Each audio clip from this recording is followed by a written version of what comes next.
welcome to Ministry Mondays with Meg. I'm Meg. You know that by now. Um, Welcome. We are so glad to have you. So, Ministry Monday with Meg. If you've not been here, one, where have you been? But what is it about? It is about ministry because ministry is messy and it's challenging and it's evolving and it's beautiful.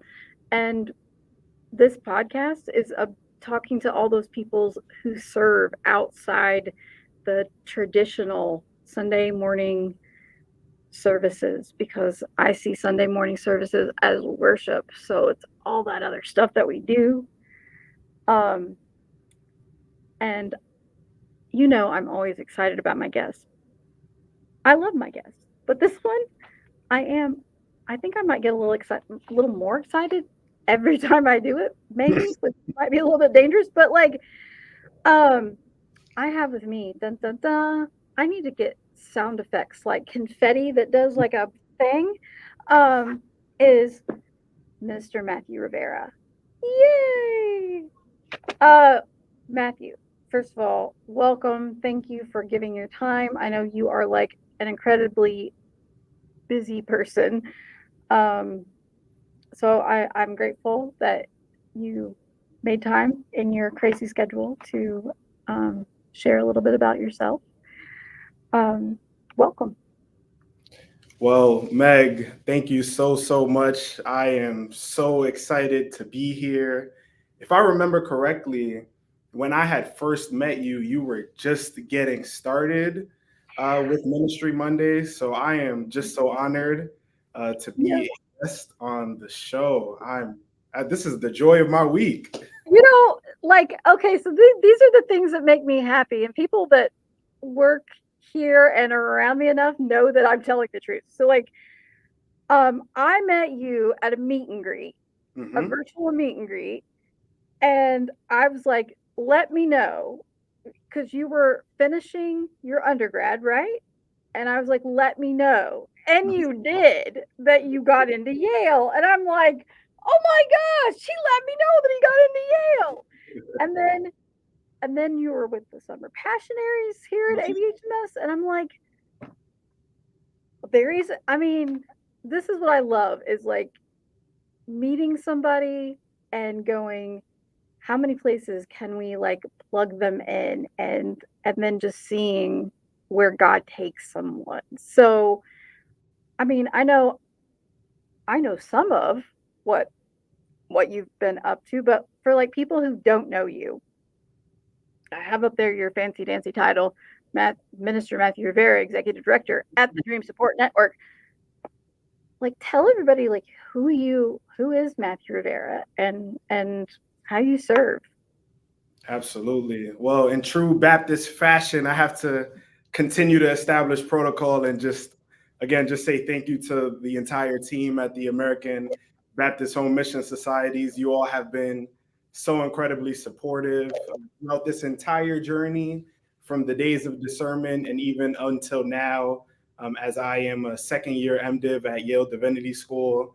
I also have to give a special shout out to the Reverend Dr. Hagray, as he is the vice chair of the board at Andover Newton Seminary here at Yale Divinity School.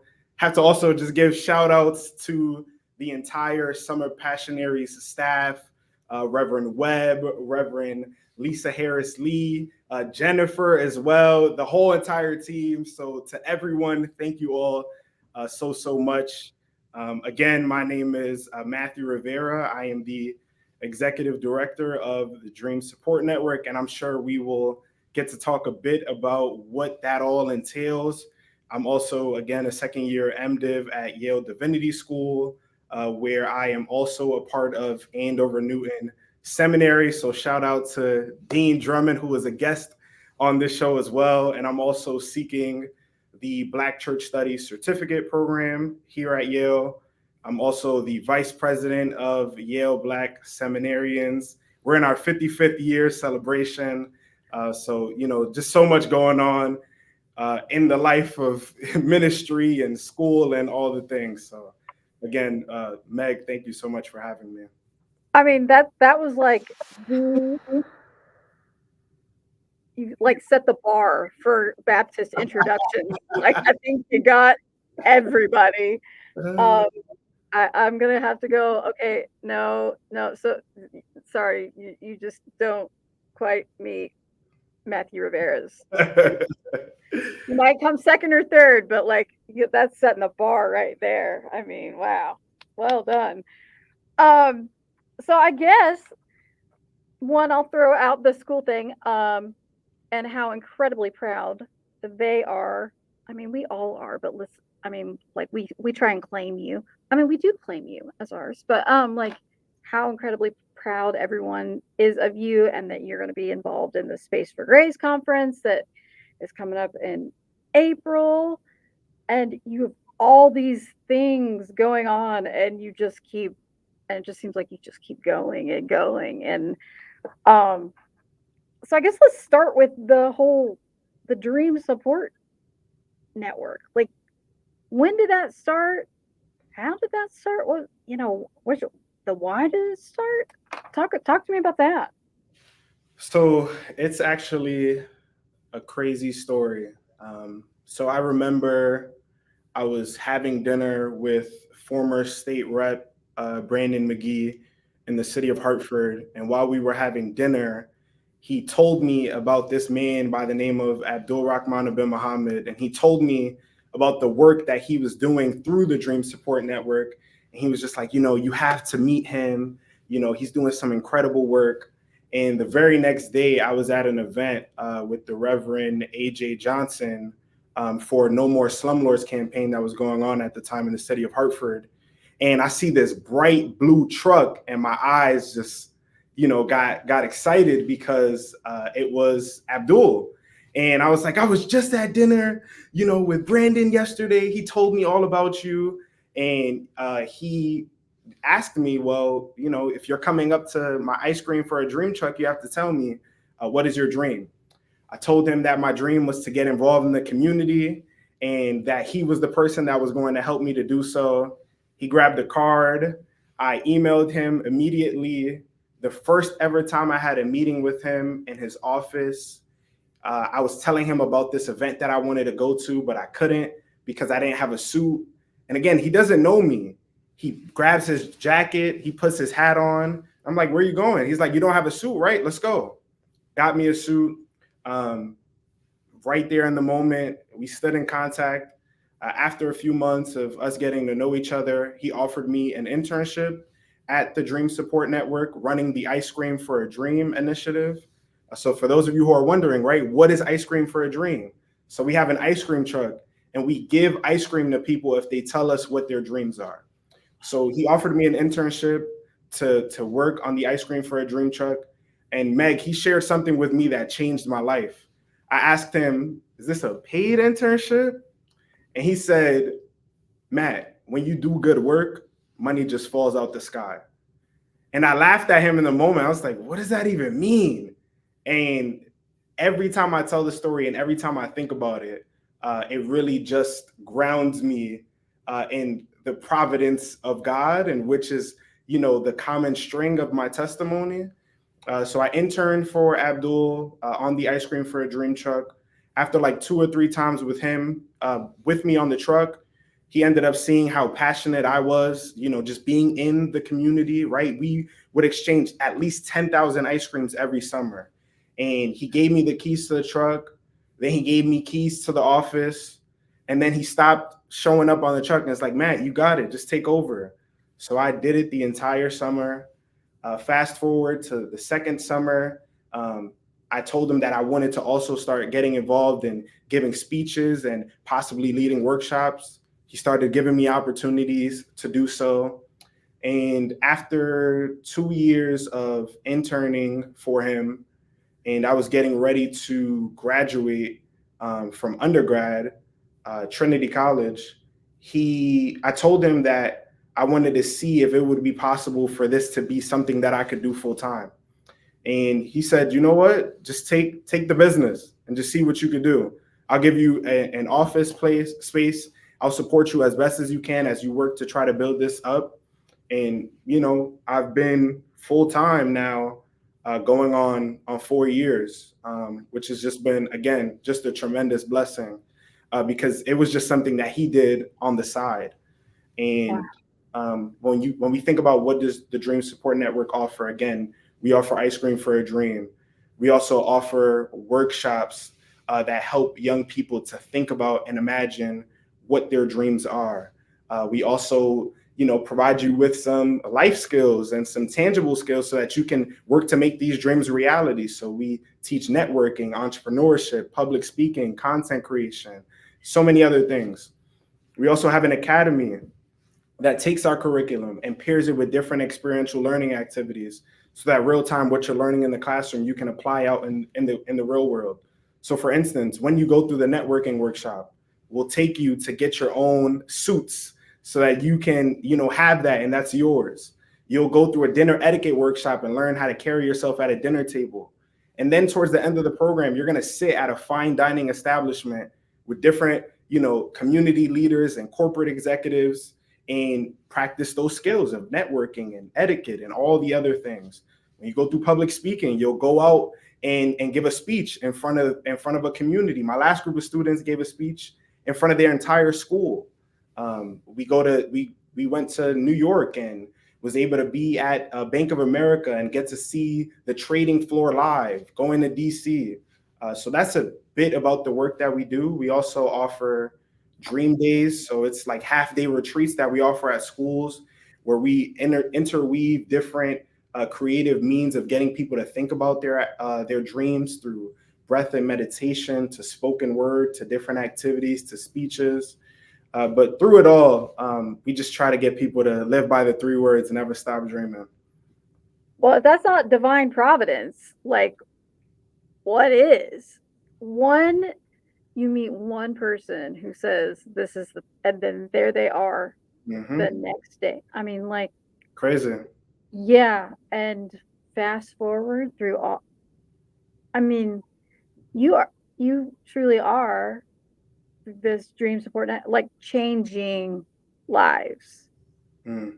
I mean, giving people opportunity. Could you imagine how very different it could have been for you? Like if you would have never met that man Yeah. who just or you met him and he just kind of, oh, a lot Hmm. of people say things like that. But no, like he picked you up and said, "I'm going to get you a suit." And and I see something Hmm. in you. I mean, eh, how many people do you have an idea? Like, I mean, I know you like thousands with the ice cream, but like that go through the actual network, like through the program and learn these skills and things like that. It's it's so many, honestly, um, Really? because in addition to the truck, we're also offering workshops at schools. Oh I give wow. speeches at schools. Then we have these smaller programs. I lead retreats at schools. Like for instance, last 2 weeks ago, I was at a middle school in Hartford, and we led a retreat for 100 fourth and fifth graders. And then the week after that, we led 4 workshops, one for each individual class, to really dive a bit deeper. So I would say, in addition to the 10,000 ice creams every summer, when you take into account the workshops and the programs, probably like in the thousands. But as for the academy, we have gone through 20 students in the past year, and we're getting ready to launch a group of 6 at the top of March, and hopefully another group of 6 in the top of April. That's amazing. That's really amazing. Um, and you're in school getting your MDiv Full time. full time. So like, do you see yourself? Well, one, when do you sleep? But two, like, do you see yourself in that pastoral role? Do you see yourself going? You feel like your call is more this entrepreneurial kind of vein? So that's a really good question. I definitely do believe that I have a bivocational call, but I like to tell people I wear 2 hats, but it's still the same purpose. And it's still the same God through it all. I'll give you an example, right? So even when I'm at these schools and working with these young people, I guess from the way that I'm trained through seminary and the way that church is just so much a part of my life, people would come up to me, students would come up to me and be like and ask me questions about God, or ask me like, are you a Christian, or are you a pastor? And in education, it's not like I'm going into these schools and like I have a big shirt that says I love Jesus, right? You know, I go into these schools and I live out the ministry of Jesus. So because people see the work and the fruit, people come up to me and ask me those spiritual questions, which is just incredible. And it's led to so many wonderful things because of that. So whether it's me trying to help you to live out the life of your dreams through my profession, or in this pastoral sense, trying to help you to become all that God has called you to be, again, it's both the same thing. And even when I try to change the language, the same God is still communicated and felt. So I'm so grateful. So when you ask the question, what are my plans? I'm seeking ordination in the American Baptist Churches of Connecticut, of course. And the goal is, after I graduate, I would love to get a doctorate in educational leadership, and just continue to build up the organization that I'm currently leading and serve at a church. And it's not hard for me to see, you know, to see that in you. Like Hmm. it's pretty clear. Like this is your heart. This is your gift to Amen. do this. And I I'm just so grateful that there are young men and women like yourself who aren't discouraged by the numbers of churches closing um and the spiritual but not religious and all of that, who don't get bogged down and that doesn't scare them away from their call. Hmm. um does that bother you at all? Absolutely not. Um, Most. I because I think in my line of work, I still see so many people that deeply love God and deeply love community. And that's the recipe for church right there. Exactly, So exactly. Yeah, yeah. the Oh question man. so the question becomes, how do we then curate communities and spaces so that people can have their needs met? Um, and that's why you know i I love the church, and I'm also critical of the church, because I do believe that there is work that we need to do, because like people are in need, especially post pandemic. One thing that Mhm. people realized during COVID is that they need community, they need people. And they also realized that they did not want to have to sacrifice parts of who they were to be in community. So I think we need to, as churches, we need to figure out, how do we create spaces where people can come in the fullness of who they are? How do we create spaces within the church so that people can exercise the fullness of their gifts? How do we ensure that we are, meeting our people in their places of need within their respective communities? To really be able to be the church that people need for such a time as this. And that's hard. I mean, it's hard, but there's that having served as pastor, there's that part of me that goes, we make this way too hard. Mm, We as a church are making this way too hard because we're making it about how big is your church? mm, You know, what is your offering? What is how many baptisms have you mm, when and we totally miss the point mm, that you mentioned earlier, that we are to be the community. mm, We are to be in community in that community that we serve, not just that building that's located there. And okay, we'll take care of people if they come to us. Hmm. It's that it's that going out that Jesus sent the 12. Jesus sent us all. And if you had to define community, how would you define it? How would I define community? I think community is a place that people can, again, bring the fullness of who they are. I think it's authenticity, and I think it's a safe space. That's what it is, for people to just come as they are, to be authentic to who they are, and have a place where they feel safe. If any of those three things are compromised, the community's fractured. That is a wonderful answer. That is, I mean, I mean, what do I know? But I think it's a wonderful answer. Yes, yes, where you get to be who you are and seen and loved and heard. And it doesn't matter if it's a church building, if it's in the middle of a park, if it's handing out ice creams. How has your life changed since you've gotten involved with the Dream Support Network? My life has changed tremendously.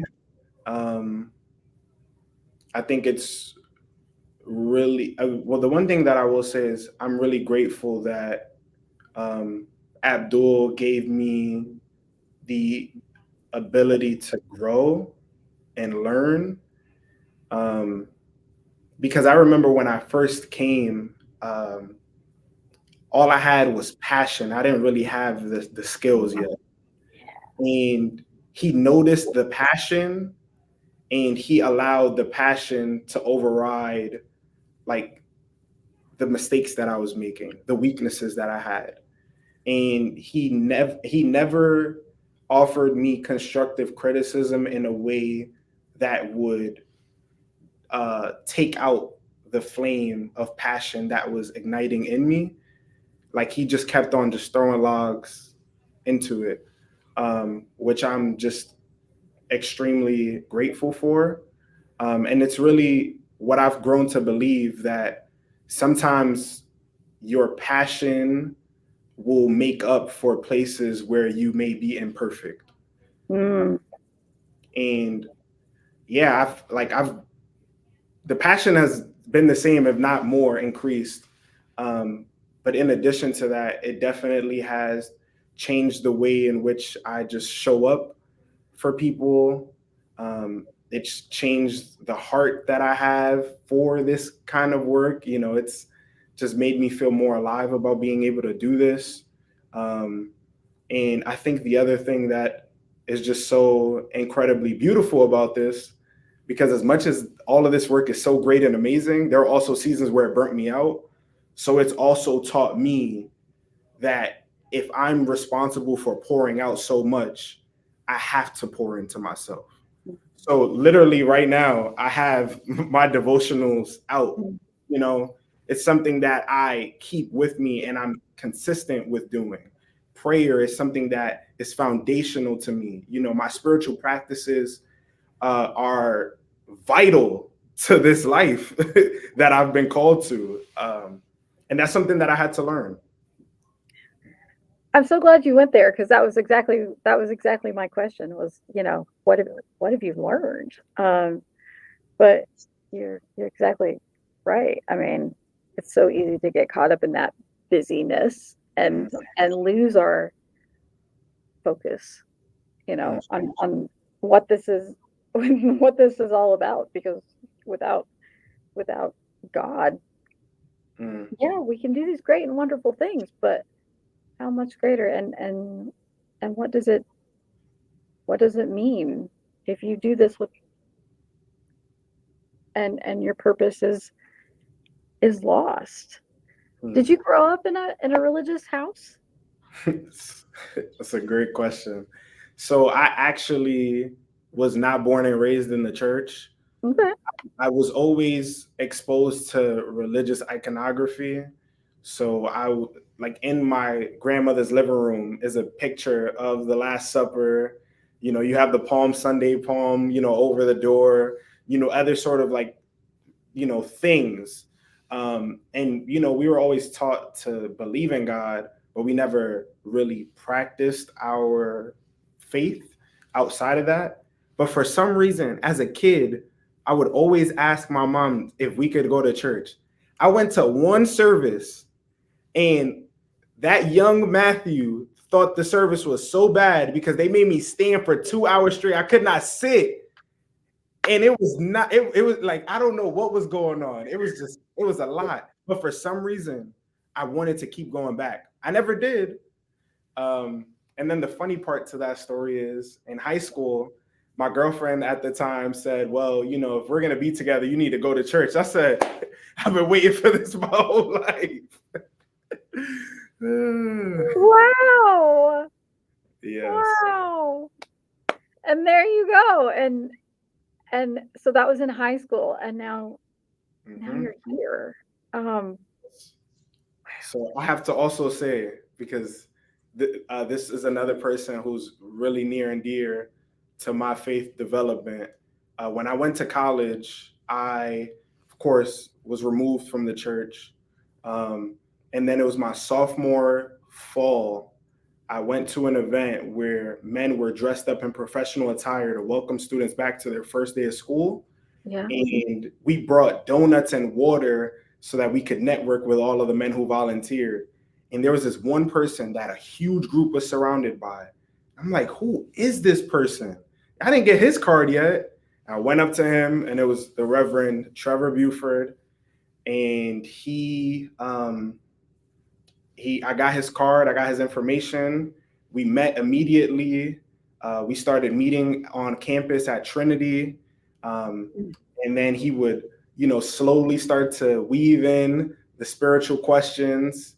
And then somehow, some way, we started visiting the church that he was serving at the time. And in a matter of a couple of weeks, it was like 2 to 3 pews of Trinity College students that would go and go to church every Sunday. Then we told them that we wanted to start something on campus. The chaplain caught wind of that. She hired him, as part of the chaplain team to overlook, the Baptist denomination. We started that group on campus. We're going to church. I started getting super involved. So as all of that was going on with the Dream Support Network that we were talking on in the beginning, God was also doing something with me to develop the call narrative that I have as well. And again, Pastor Buford has been, extremely instrumental to, my faith formation. So I just had to shout him out as well. Well, of course, and I'm so very grateful that he just took you, that he just picked you right up where you were, and now we're here. Mm-hmm. So what comes next? That's a great question. Do we know? I am hoping to graduate from Yale Divinity School in May of 2025. I'm hoping to become ordained, and I'm just open to see how God just brings it all together. I'm just trying to give God my yes. Sometimes that's not easy. No, it is not. It is not. Yeah. So, like, if you were going to that ice cream truck today, like, and you had to, and someone says, "Okay, I got an ice cream for you," and you really want that ice cream, and you're a college student, so hey, it's free, but I have to tell them what my dream is. So, what would you, say now? My dream. I'll tell you my biggest dream. My Yeah. biggest dream is to give a sold out speech at Madison Square Garden. I'm Oh, from the Bronx, New York. That's something that's been a dream of mine for a very long time. I know you got a national, presence, Meg, with Ministry Mondays. So I'm just gonna put that out into the zeitgeist, my biggest dream is to give a speech at Madison Square Garden. All right. I'll just say, guests or people listening and or watching, www.thedreamsupportnetwork.com, or you can get a hold of me, Meg, here at ABHMS. There we go. And if you're a person who can make things happen, get a hold of me. Get a hold of my friend here, Matthew. But I have one request. I want a seat. I want to be Oh, of there. Like course. I want to be. I don't even have to be. I want to be in the room where it happens. Right. ABHMS is gonna get a section. And we'll all be there. You Oh, of know course, that we'll of we'll course. all be there. So a sold. Yeah. I mean, yeah. So what would that motivational like? Look at what God can do. What's that called?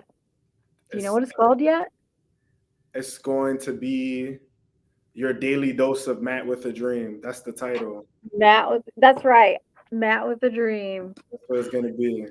And I just want to inspire people that they can live out the life of their dreams. I want to inspire people that they can be all that God has called them to be.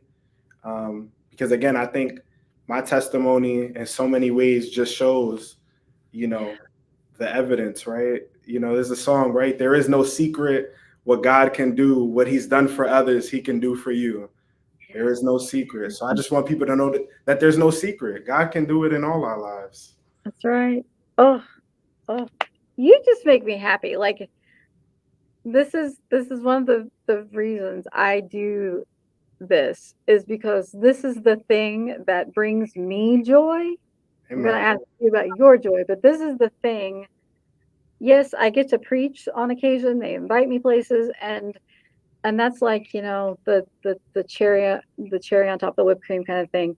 But like this, hearing people's stories, seeing their hearts, and hearing things like their dreams, and going, this will happen. Like we are speaking this into being, Amen. and and and going, and I'm going to be in that audience with my sign, Matt with the dream, and be like, I know that guy, and and and it's going to be and it's going to be amazing. And look, folks, look what God can do if we're willing. Amen. Look. So we've got to be willing. We got to listen. We got to pay attention, and we got to get ice creams and all those other things too. Um, so the joy question, we got to ask you so what brings you joy? I think the biggest thing that brings me joy is to be amongst people and we just have that moment where, it's like God is just like, aha. And then we're just like, oh, okay, I get it. And we just get to that point where we're just in the spirit, we're excited, we're happy, we have a revelation, whatever it may be. I can't tell you. I literally sit in the comment room every day here at Yale, and I just have tons of conversations where, we're just talking about nothing, and then it just turns into something so wonderful and amazing. I think that's the greatest thing that brings me joy is to just have those conversations with people that you just leave feeling better. It's amazing what God can do with just that little bitty, you know. We talked about they talk about mustard seeds, whatever, but like the just people who are open and willing. Um, how this little thing can become this something huge. Um, so if people want to reach out to you, we've got your the dream support not dot the dreamsportnetwork.com, and we'll put all that in the show notes. But you're all over the socials as well, right? And so we'll put those in the show notes. And um, if they're not registered for Space for Grace, they should come because you're going to be part of the panel. Is that right? You're on the you're on a panel talking about um spiritual your summer passionaries, right? Is that what Summer you're passion. talking Yep. about? Okay. You know what? And one day you'll be the keynote.